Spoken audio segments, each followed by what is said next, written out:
Welcome back. Let's talk about using a medium to its fullest.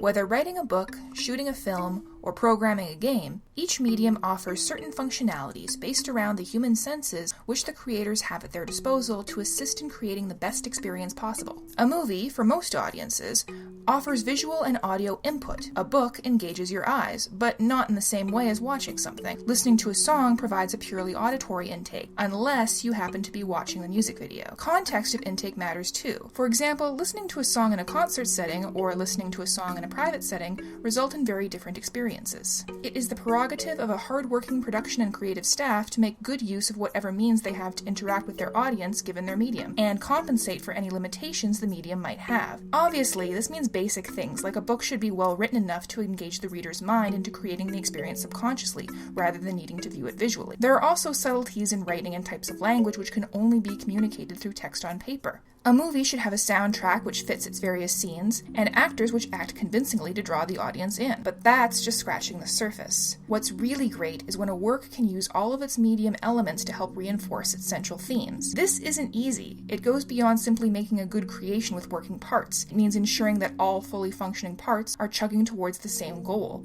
And it's going to fall under personal interpretation a lot of the time whether or not something has succeeded. And that makes sense. If you can debate what a work's theme is, of course you can debate whether or not it succeeded in maximizing those ideas via its components. Case in point, maybe not everyone will agree with this, but I'd like to use Bastion as an example. Bastion is an action-adventure RPG by Supergiant Games published by Warner Bros. Entertainment. Back in 2001, when the game was first released, and I was seeing it advertised, I initially assumed Bastion was a Japanese game, based on its designs, fantasy RPG elements, and isometric camera. It wasn't until later that I learned it had been created by an American studio, and that the artwork had been done by Asian American artist Gen Z. When I started up the game for the first time, I was greeted with a twangy guitar and the deep rumbling drawl of Rux, narrating the exploits of the Kid, complete with the type of dialogue I'd expect from an old Western film. Proper story's supposed to start at the beginning. Ain't so simple with this one. Now here's a kid whose whole world got all twisted, leaving him stranded on a rock in the sky. Used to take an enterprising man or plain old fool to venture out that far. Well, that's sweet and all, but I don't know if I can stick around. I guess that's the way the whole darned human comedy keeps perpetuating itself. Down through the generations, westward the wagons, across the sands of time until we... Oh, look at me. I'm rambling again.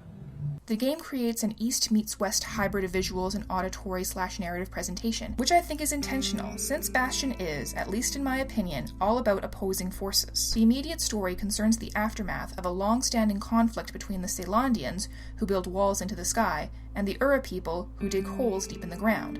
There is a repeated motif of rising and falling. You fly and skydive to each new area, where the ground rushes up to meet your feet, only to then crumble away.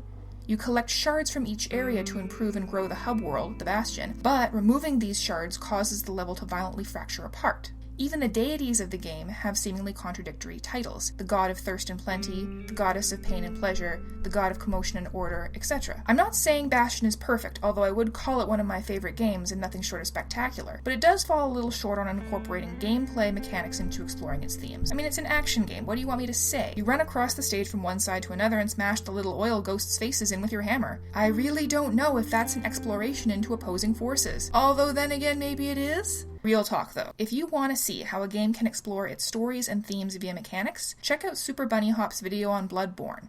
It'll blow your mind. Regardless, what Bastion demonstrates is the importance of presentation, and using even the most fundamental building blocks to help the audience get immersed. Sorry I went away for a while. As you can see, there's been some major shakeups here. Big thanks to Gemma RC for the character art, and big thanks to DC Fraser for the theme song. You can check out other examples of these guys' works in the description below. Next episode, we're looking at Star Wars: The Clone Wars. I'll see you next time.